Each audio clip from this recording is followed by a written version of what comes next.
Hello, I'm Dwight Norris of FishingNetwork.com, and today we're going to talk about how to catch fish easily. Now, saying this is one thing and doing this is another. In terms of fishing at work, we have to remember that we have a finite amount of time and we need to fish effectively. Now, there are two different types of fishing you can do when you go fishing at work. One is to catch a fish fast and easy. Maybe you're going to consume it, and maybe you're not. You're fishing for sport. And for that, there's a way to do that. Then there's another way, which is fishing experimentally.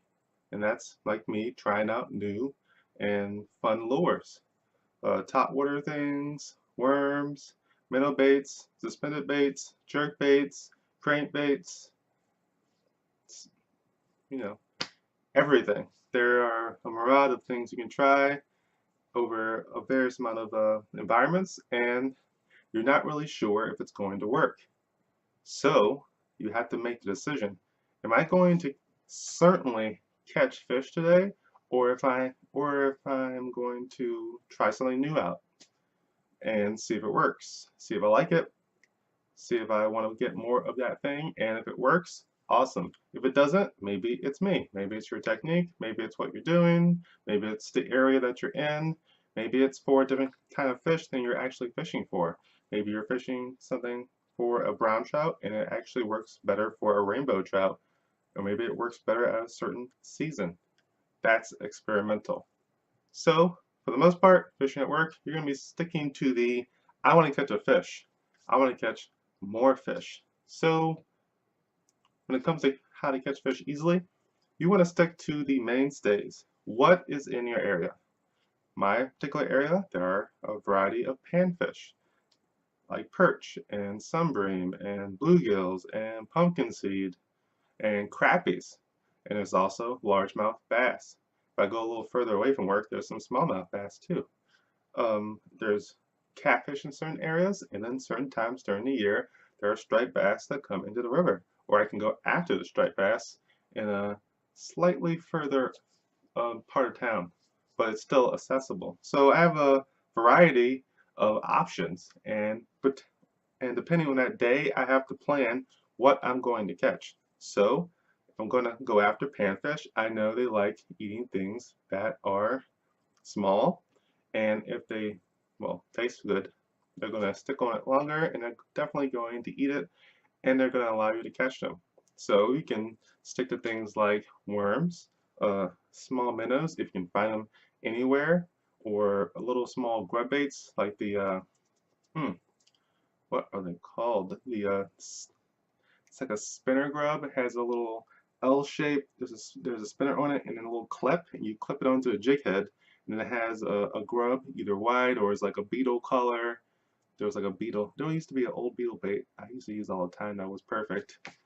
But things like that, that will work fantastic. You can catch the perch, you can catch the bluegill, you can catch the crappie. They will all consume those and consume those frequently and regularly and with a lot of tenacity. You'll be surprised. When it comes to largemouth bass, they're a little elusive depending on where you are. Maybe you're in a great largemouth bass fishing area. My area is coming back up with the largemouth bass population. It's getting cleaner, there's more abundance, and they're actually growing. Their fishing pressure is pretty low. Not too many people fish for largemouth bass in the area, but they do occur and they do bite aggressively. So when I fish for them, I'm usually using worms and hoping that by using a bigger worm, I will attract the bigger fish. Either a big crappie, a gigantic bluegill, or most likely a bass that's roaming. In my area, uh, it's a very low depth, so I know that the bass that are going through there are either in the spawning phase or they're just roaming for a meal. So if I stick in a good area that has cover, overhanging trees, lily pads, logs, or stumps, I know they're going to come around or they're already there waiting for a meal to drop into their lap.